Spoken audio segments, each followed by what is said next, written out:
La reflexión que yo les voy a dar hoy se llama Una esperanza viva y voy a predicar sobre Primera de Juan 3, del 1 al 7. ¿Quién conoció a su mamá? ¿Quién conoce a su mamá?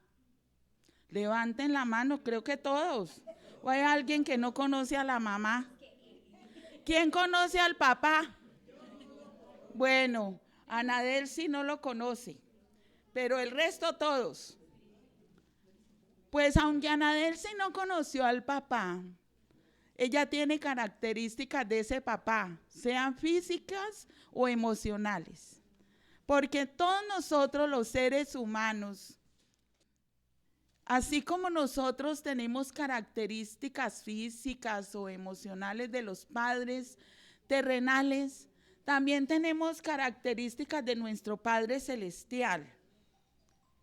Y pues ustedes podrían decir, hay veces a nosotros nos dicen igualito a su papá, igualita a su mamá, ¿cierto? Mucha gente nos dice, ya sea porque nos parecemos físicamente o porque manifestamos algunas características emocionales o afectivas de la persona. A mí a veces me dicen, no, yo sé que quién es discípula de usted porque sus discípulas hablan parecido a usted y oran parecido a usted. Uno va adquiriendo características de las personas con quien está muy cercano. Asimismo, nosotros debiéramos manifestar esas características de nuestro Padre Celestial si estamos cercanos a Él. Entonces vamos a mirar entonces Primera de Juan 3. En esta versión, la palabra de Dios para todos dice el título del capítulo, somos hijos de Dios. ¿Qué somos? Hijos de Dios. Miren lo grande que es el amor que el Padre nos ha mostrado. Hasta llega a ser posible que seamos llamados hijos de Dios. Y eso es lo que de verdad somos. Por eso la gente del mundo no nos conoce, pues el mundo no conoce a Dios. Mis estimados hermanos, ahora somos hijos de Dios, pero todavía no sabemos lo que seremos en el futuro. Lo que sí sabemos es que cuando Cristo regrese seremos como Él, pues lo veremos tal y como Él es. Y todo el que tenga esta esperanza puesta en Él se purifica a sí mismo, así como Cristo es puro. Todo el que peca viola la ley de Dios, porque pecar es vivir en contra de la ley de Dios. Ustedes saben que Jesucristo vino para quitar nuestros pecados y en Él no hay ningún pecado. Todo el que permanece en Él no sigue pecando. Todo el que sigue pecando nunca lo ha visto y ni siquiera lo ha conocido. Hijitos, no dejen que nadie los engañe. El que practica el bien es justo, así como Jesucristo es justo. El que sigue practicando es del diablo. El que sigue pecando es del diablo, pues el diablo siempre ha pecado. Por eso el Hijo de Dios vino para destruir las obras que hace el diablo. Ninguno que sea hijo de Dios continúe en el pecado, pues tiene la nueva vida que Dios le dio y por esto no puede seguir pecando. Hay una forma de saber quiénes son hijos de Dios y quiénes son hijos del diablo. El que no pone en práctica la justicia y no ama a su hermano no es de Dios. Y más claro no canta un gallo, la palabra de Dios es clara, ella misma se explica. Y aquí es muy clarito lo que está diciendo. Primero, en el versículo 1 dice que somos hijos de Dios. Si recibimos a Cristo como Señor y Salvador, somos hijos de Dios. ¿Tenemos la certeza de que somos hijos de Dios? Sí. Pero en la medida en que vamos desarrollando el tema, usted se va a dar cuenta si de verdad es hijo de Dios, hija de Dios. Aquí hay solo dos paternidades. El diablo y Dios son padres. Los que pecan son hijos de ¿quién? Del diablo. Y los que no, son hijos de Dios. Ahora, uno puede decir, ay, pero yo peco. Ahí más de uno está diciendo, ay, o sea, yo sí seré hija de Dios, sí seré hijo de Dios, porque yo peco muchas veces. Sí, en Primera de Juan, allí mismo dice que el que diga que no ha pecado es un mentiroso. Pero no es que la palabra de Dios se contradiga. Una persona que no tiene a Dios va a pecar siempre y ese es su estado natural. Pero nosotros que ya somos hijos de Dios, el Espíritu Santo siempre nos va a redarguir cuando hacemos lo equivocado, cuando estamos haciendo lo malo. Y porque el Espíritu Santo nos dice que estamos haciendo lo equivocado, cambiamos la actitud. Miren, es tan tenaz la intuición, la conciencia que tenemos de Dios, que desde niños, una persona pequeñita, desde niño se sabe, se tiene esa conciencia qué es lo bueno y qué es lo malo. En la exploración del cuerpo humano, los niños tienen esa inquietud, ¿no? De tocarse los genitales porque les produce placer. Pero si usted encuentra a unos niños manoseándose, tocándose sus partes genitales, si usted los encuentra, ellos ¿qué inmediatamente hacen? Se asustan. Se asustan. ¿Quién les dijo que tocarse las partes íntimas era malo? De hecho, aquí nosotros creemos que es malo. Se están explorando su cuerpo. Ahora, ¿por qué ellos intuyen que es malo? Porque no es el tiempo. Ellos están explorando sus cuerpos, pero llegará un tiempo en que ellos lo puedan hacer y que den placer a su cuerpo como Dios lo ha mandado. Pero desde pequeñitos, nosotros tenemos esa conciencia de saber qué es lo bueno y qué es lo malo, aunque no se nos haya hablado de Dios. ¿Por qué? Porque Dios sembró eso en nuestro corazón. Dios lo sembró en nuestro corazón. Y familia, ¿qué es lo cierto que debemos tener? Que somos hijos de Dios. ¿Por qué? Porque lo recibimos como Señor y Salvador. Recibimos a Jesucristo, que fue el que murió en la cruz por nosotros. Si uno no tiene a Cristo, no tiene la vida. El que no tiene al Hijo de Dios no tiene la vida eterna. Y por ende es hijo del diablo, como estamos leyendo aquí en Primera de Juan 3. Hay hijos de Dios, hay hijos del diablo. Lo cierto es que tanto Dios como el diablo existen y uno lo crea o no, pues eso es lo de menos. Porque Dios existe y porque hay un infierno a donde Él va a mandar a los que no lo obedecieron. Lo crea uno o no, es verdad. ¿Quién se afecta? La persona que cree o no cree. Se afecta para bien la persona que cree porque va a morar eternamente con Dios. Y vamos a leer el segundo versículo. Dice en Primera de Juan 3, voy a leer desde el 1 y nos centramos en el versículo 2. Miren lo grande que es el amor que el Padre nos ha mostrado. Hasta llega a ser posible que seamos llamados hijos de Dios. Y eso es lo que de verdad somos. Por eso la gente del mundo no nos conoce, pues el mundo no conoce a Dios. Mis estimados hermanos, ahora somos hijos de Dios, pero todavía no sabemos lo que seremos en el futuro.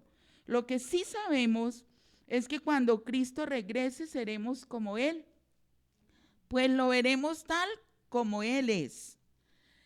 Y en el versículo 1 al final dice que el mundo no nos conoce, no nos acepta como hijos de Dios, porque uno entiende las cosas de la Biblia, de esta palabra, cuando tiene a Dios, porque el Espíritu Santo se la ilumina. Pero una persona que no tiene a Dios no entiende la Biblia. Dice, ¿qué es lo que está diciendo? Eso es como una locura. Y le parece rarísimo y es como si uno estuviera hablando trabalenguas. No entiende. Porque es el Espíritu Santo el que lo lleva a uno a entender la verdad. El Espíritu Santo lo guía a uno a la verdad. ¿Y quién es la verdad? Cristo. Cristo es el camino, la verdad y la vida, y nadie va al Padre sino a través de Él.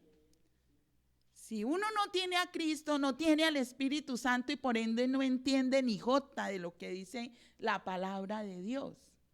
Pero cuando uno ya la entiende, ahí en el versículo 2 dice que nosotros no sabemos cómo vamos a hacer en el futuro. Imagínense un mundo nuevo. Va a haber un cielo nuevo, una tierra nueva. Nosotros somos transformados. Los que van a vivir en ese mundo nuevo, en ese cielo nuevo y en esa tierra nueva, son nuestros descendientes. Recuerden, Dios visita la maldad de los padres sobre los hijos hasta la tercera y cuarta generación de los que lo aborrecen. O sea, los hijos de los injustos no van a heredar la tierra. Son los hijos de los justos. Y Dios visita 1000 generaciones de los que lo buscan, de los que lo aman, de los que lo obedecen. O sea, ¿quiénes son los que van a heredar el cielo nuevo y la tierra nueva? Sus descendientes. Si Dios me da el privilegio de tener nietos, pues serán los descendientes míos que van a heredar el cielo nuevo y la tierra nueva. Son los descendientes nuestros. Pero nosotros vamos a tener un cuerpo transformado, un cuerpo glorificado. Por eso dice en el versículo 2 que seremos como ¿quién? Como Jesús, semejantes a Jesús. Compartiendo, reflejando la gloria de Él en cuerpo y en espíritu. ¿Cómo? Yo no sé. Recuerden que cuando Jesús resucitó, no supieron los discípulos cómo pasó y llegó al cuarto, pero la puerta no la abrió. O sea que Él traspasaba las paredes, las cosas físicas, materiales. Probablemente así vamos a hacer nosotros. Vamos a tener una figura, me imagino que puede ser parecida a esta, pero seremos cuerpos glorificados. De pronto la forma de alimentarse no va a ser muy diferente a como ahora. No sabemos. Yo estoy de acuerdo con Juan, que nosotros no sabemos cómo vamos a hacer. Yo no sé, no tengo ni idea. ¿Cómo vamos a hacer en ese mundo espectacular? Porque nuestra morada va a ser el cielo. Recuerden que a nosotros nos corresponderá ayudar como a gobernar con Jesús. Él va a venir, él es el supremo, no va a haber necesidad de luz porque Él mismo es la luz. Y nosotros ayudaremos como a gobernar en la tierra nueva y en el cielo nuevo a las personas que están ahí. Pero nuestros cuerpos van a ser espectaculares, me imagino. Ya no me voy a preocupar por esta barriguita. Ojalá que el Señor me haga bien estilizada. Familia. Sí. Nosotros, ayer yo predicaba de que nosotros tenemos conceptos de belleza según la cultura. Nosotros somos una cultura occidental. Tenemos un concepto de belleza que nos ha transmitido la sociedad, pero hay en otros lugares que lo que nosotros le llamamos lindo, bello, a ellos les parece feo y tienen otros conceptos de belleza. Y yo les daba el ejemplo en culturas africanas que entre más gorda sea una mujer, más apetecible es y como que más costosa es. porque se le pone un valor monetario. Entonces, el concepto de belleza es muy relativo, pero Dios mira el corazón. Y nosotros como hijos de Dios debemos tener un corazón puro, así como dice el versículo 3. Leamos el versículo 3. Y todo el que tenga esta esperanza puesta en él, se purifica a sí mismo, así como Cristo es puro. Esto sí es muy claro. Hoy día, en nuestra sociedad actual, hay mucha relatividad. Se maneja mucho el relativismo, según quien maneje las verdades como le parezca. Pero hay una verdad que es absoluta, y esa verdad está en Dios. Nuestra esperanza en Dios debe ser plena, una esperanza viva, y porque esperamos en Él una vida mejor, sin dolor, sin penas, sin amarguras, sin llanto. Esa esperanza debe permanecer tal que nosotros nos preocupemos por vivir una vida santa, una vida que le agrade al Señor. Ya vimos que desde pequeños nosotros tenemos esa conciencia que nos hace sentir, que nos hace saber que hay cosas que son buenas y hay cosas que son malas. Y ya nosotros como adultos, a excepción de Ángela Sofía, que es una niña, pero ella también sabe qué es lo bueno y qué es lo malo. ¿Cómo estamos viviendo nosotros? ¿Según el parecer nuestro o según el parecer de Dios? Recuerden que nosotros tenemos un manual de vida. Así como cuando compramos un electrodoméstico o cuando compramos un computador o algo hecho por el hombre que ayuda a nuestro mejor vivir, trae un manual de cómo encenderse, de cómo manejarse. Nosotros tenemos un manual que nos lo dio nuestro diseñador, que nos lo dio el que nos creó, y es esta, mire. ¿Cómo se llama esto? La palabra de Dios. Allí nos dice Dios cómo conducirnos en la vida. Allí nos dice Él qué hacer y qué no debemos hacer. Y si usted no lo sabe, si no lo tiene claro, pues vaya a la Biblia. ¿Qué es lo que Dios quiere conmigo? Que yo me mantenga pura, y eso requiere de mi esfuerzo. Porque si yo soy casada y el Señor dice en su palabra que yo no debo adulterar, que yo no debo ser infiel, pues ¿de qué me debo ocupar yo? De cumplir esa norma. Y aún debo guardar mis pensamientos, porque el Señor lo decía en el Nuevo Testamento, ¿cierto? Que cualquiera que desee a alguien en su mente, en su pensamiento, ya adulteró en su corazón. ¿Qué debo hacer? Mantenerme pura en mis pensamientos, mantenerme pura en mi corazón, en la forma en que yo hablo. La forma que yo hablo muestra lo que hay en mi corazón, porque de la abundancia del corazón habla la boca. ¿Qué es lo que usted habla? El Señor me dice en su palabra que en mí no debe haber malas conversaciones, no erréis. Las malas conversaciones echan a perder las buenas costumbres. Yo no debo participar en chismes, poner oído a lo que están hablando de la persona, sea verdad o sea mentira. Yo no tengo por qué estar hablando de una persona si ella no está presente. No debo participar en eso. Yo no debo participar en chistes obscenos, que nosotros le llamamos en nuestro argot popular chistes verdes.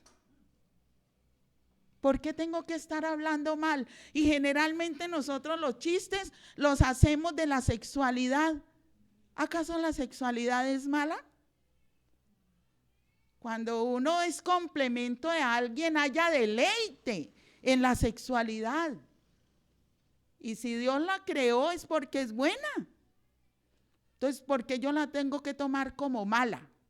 ¿Por qué debe haber malicia en mí? Yo no tengo por qué estar haciendo chistes malos ni de doble sentido, porque eso muestra que yo no me estoy conservando pura. Pureza en mis actitudes, pureza en mis intenciones, pureza en mis acciones. Que lo que yo haga, lo haga de corazón. Que si yo doy un abrazo, lo dé de corazón. No, ay, qué jartera, me tocó abrazarlo. No, ¿por qué? Si usted va a dar un beso, si va a saludar de beso, hágalo porque le siente. Porque siente, porque es agradable. Hola, ¿cómo estás? Besito por aquí, besito por allá. Y si no quiere, no dé. Pero lo importante es que usted tenga siempre una buena intención. Que lo que usted haga, lo haga de corazón. Y eso tiene que ver con el amor no fingido. Porque uno puede decir, y yo lo digo mucho, en la relación de pareja, uno le puede estar repitiendo a toda hora y tirando besitos, ay, te amo, ay, te amo, ay, te amo. Pero con las acciones, desde que se levantó, ni siquiera volteó a ver con la persona que durmió, no le saludó, no le dio un abrazo, pero sí se sentó y, ay, ese huevo está duro, esa arepa está quemada. Y es que te amo. Y con las acciones que le está diciendo esa persona. Por más que tú me digas que me ames de labios, tus actitudes, tus acciones me están mostrando que no. Por la forma en que me estás hablando. Por la forma en que me estás diciendo las cosas. Porque lo que yo hice, lo hice con amor para ti. ¿Dónde está eso en la Biblia?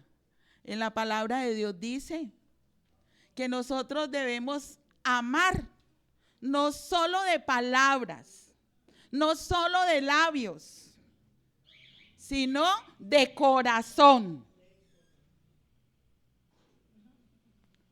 Y eso es lo que debemos mostrar, eso es guardar nuestra pureza. Es ser santos, así como Dios es santo, es no participar en la maldad que todos hacen. En este tiempo, lo que más está dañando nuestra vida, nuestra sociedad, es la corrupción. El siempre tener, aquí se le llaman coimas, o el tener algo bueno. Y si yo te ayudo en esto, ¿cómo voy yo ahí? ¿Qué me vas a dar? Todos los estamentos gubernamentales están, pero plagados de corrupción. Y aún nosotros mismos participamos. Cuando se va a entrar a la universidad, recuerden que aquí en el Cauca se le da prioridad a los indígenas, a las minorías. Y después pues vienen los demás. Pero ¿qué se hace para meter un hijo a la universidad? Muchos desde ahora están pensando, los hijos están en bachillerato y desde ahora están pensando a quién tienen conocido en la universidad para ofrecerle plata, para ver cómo esa persona de influencia puede meterle al hijo o a la hija.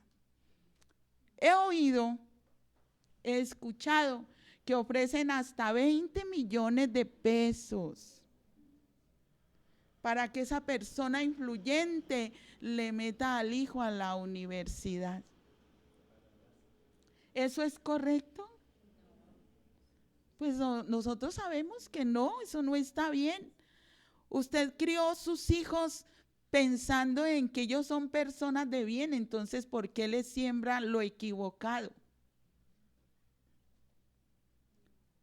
Y uno debe, así como uno debe conservarse puro, debe procurar que en su hogar, que en su familia haya pureza, haya integridad, haya honestidad. Yo no puedo mandarle a mi hijo a que no fume cigarrillos si yo fumo.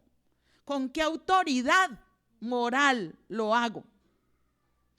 ¿Cómo puedo yo mandar a hacer algo a ustedes que yo no hago? Si no tengo la autoridad para hacerlo. Entonces, familia, todo esto tiene que ver con pureza, mediante la esperanza que tenemos en un Dios que nos ha prometido que habrá un mundo diferente a este, que a veces los hace a uno, lo harta de tanta cosa horrible. Yo desde la pandemia decidí no ver noticias, aunque mi papito mantiene empapado. Si yo quiero saber algo, le pregunto a él. Pero familia, es tan triste oír tanta maldad. El hombre no tiene límites en su maldad. Cada vez uno oye cosas más terribles. Uno ve a los niños que son tan tiernos, tan puros. ¿Y cómo puede alguien causarle daño a una criatura? ¿Cómo puede hacerle maldad a un niño indefenso? Pero hay esa maldad. Las mismas personas entre familias matarse por dinero. Uno oye en las noticias, bueno, cuando yo oía que un hermano había mandado a matar al otro por la herencia. Es triste, ¿no? Y ustedes pueden traer a memoria cantidad de cosas que lo ponen a uno triste, afligido. Son cosas que afligen el alma. Mentes entenebrecidas en cada área. Cosas terribles que uno mismo pudiera llegar a hacer si no se deja controlar por Dios. Saben que esa es la ventaja nuestra, ¿no? El tener a Dios, pero no somos diferentes a los demás como seres humanos. ¿Qué dice el Señor en Jeremías? Engañoso es el corazón del hombre y perverso más que todas las cosas. Así que nosotros no es que seamos mejores que ellos en la condición humana. Si nosotros le damos rienda suelta a nuestros malos pensamientos, a nuestras malas actitudes, le ganaríamos hasta más a otros. Solo es el Señor en su misericordia que nos hace tener buenas intenciones, buenas motivaciones. Mantenerse puro, según la esperanza que tenemos en un Dios que nos ha prometido cosas mejores. Un día ya este mundo va a pasar. Sus enfermedades, sus penas del alma, sus raíces de amargura, sus resentimientos, sus odios, todo eso va a pasar. Y de eso ya no va a haber memoria. Va a haber un mundo perfecto. Y nosotros seremos perfectos. ¿En quién? En Él.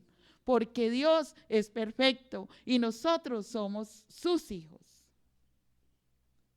¿No les parece hermoso tener esa esperanza? Qué bueno tener esa esperanza. Sigamos al versículo 4. Todo el que peca viola la ley de Dios, porque pecar es vivir en contra de la ley de Dios. Ustedes saben que Jesucristo vino para quitar nuestros pecados y en Él no hay ningún pecado. Todo el que permanece en Él no sigue pecando. Todo el que sigue pecando nunca lo ha visto y ni siquiera lo ha conocido.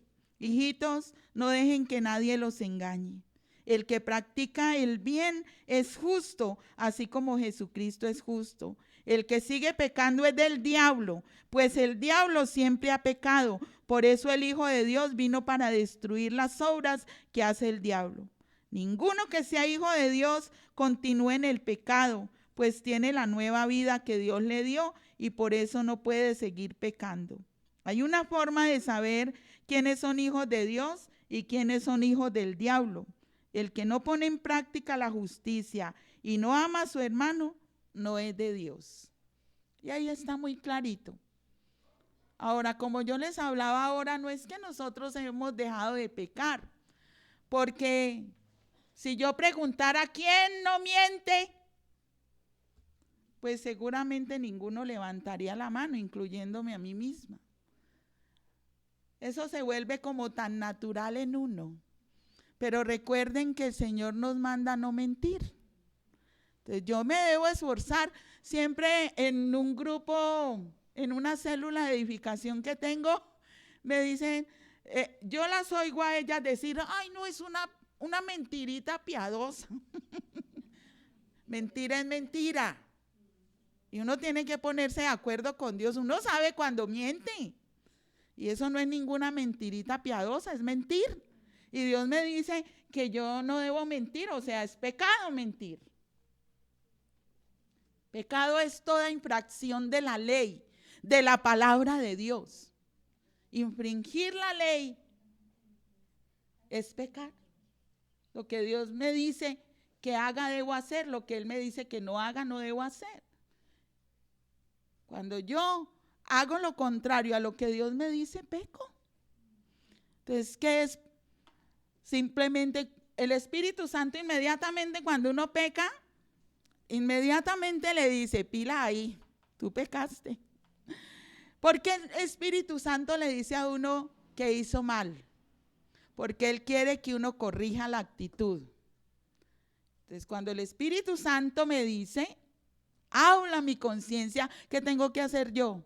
Correr al Señor y pedirle perdón. Perdóname, Dios. Cometí un error, cometí una falta contra ti. Mentí, robé, hice esto, hice lo otro, lo que sea que se llame pecado.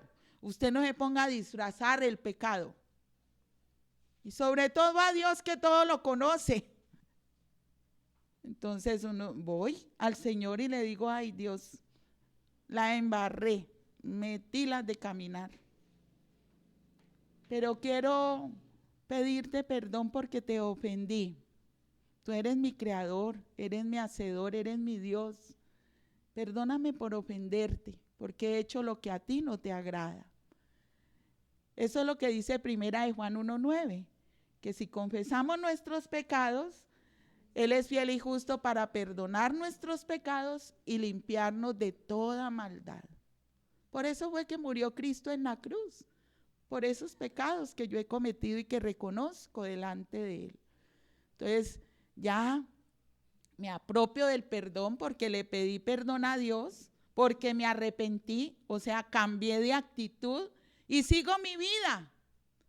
Cada rato voy a tener que estar haciendo eso, porque muchas veces peco.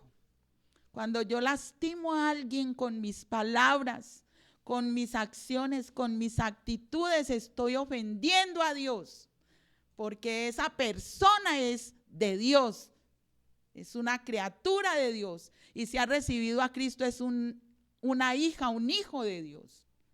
¿Y quién soy yo para ofenderle? Y nosotros a veces lastimamos tanto a los que están a nuestro alrededor, los herimos. Entonces, ahí a pedirle perdón a Dios y a la persona que hemos ofendido. Eso es procurar mantenerse puro. Es mi esfuerzo por agradar a Dios. Dios quiere que yo sea santa, así como Él es santo. ¿Cuándo conoce uno si es de Dios o no es de Dios? Se nombran dos cosas. ¿Cuáles virtudes se nombran? Justicia y amor. Yo reconozco que soy hija de Dios cuando obro con justicia, cuando soy justa y cuando amo a los demás. Así dice en el versículo 10, miren. Hay una forma de saber quiénes son hijos de Dios y quiénes son hijos del diablo. El que no pone en práctica la justicia y no ama a su hermano, no es de Dios. Mire al que está a su lado. ¿Usted ama a esa persona que está a su lado? Generalmente uno se hace con los que está cercano y ahí sí puede decir, sí, yo le amo. Pero mire a otro a quien usted no ha visto. Pero si tiene a Dios es su hermano y lo tiene que amar. Generalmente nosotros los seres humanos somos guiados mucho por las apariencias, por lo que vemos. Y entonces hay gente que a uno le cae mal sin ni siquiera haberle dicho nada. Llámese por la cara o porque en la infancia usted alguien lo pellizcó y se parece a ese que ve. Esa persona me cae re mal. ¿Sí? ¿La conoces? No, pero me cae mal. Y es muy triste, familia, que nosotros juzguemos por apariencias, muy doloroso. ¿Cómo una persona le puede caer mal a usted si ni siquiera le ha dado la oportunidad de dirigirle a usted la palabra? Por la cara. Muy triste. Por la cara. Y ahí uno conoce si es de Dios o no es de Dios, porque uno debe estar siempre dispuesto a amar. ¿Cómo le puede usted decir a alguien, cómo le puede usted decir a Dios que lo ama? Y decirle, ay, papito Dios, yo te amo, gracias. Y eso, papito por acá, papito por allá. Y a la persona que está a su lado, ni siquiera ocuparse de preguntarle, ¿cómo te llamas? Es amar. Miren, nuestros barrios en Popayán tienen cada uno su banda, su grupo de alcohólicos. Sí, uno va al barrio Bolívar, allá está el grupo de alcohólicos y de drogadictos. Uno pasa por acá, ve su grupo de alcohólicos y todo, pero ellos son personas, ¿saben? Sea el indigente más maloliente, el indigente más drogadicto que usted haya podido conocer, pero es un ser humano. Y por solo el hecho de ser persona, usted le merece respeto, usted le debe respeto a esa persona. Así esté acostado en la calle, atravesado y no lo deja usted pasar, usted no se atreva a pasarle por encima. Porque esa persona merece respeto, esté en la condición en la que esté. Y Dios nos dice que debemos amarlo. Si no quiere darle nada, no le dé. Si no quiere voltearlo a ver, no lo voltee a ver, pero no lo trate mal. Dele la dignidad que como persona se merece. Uno debe aprender a mostrar que es hijo de Dios aún en eso, en la justicia, en el amor. Uno debe ser justo.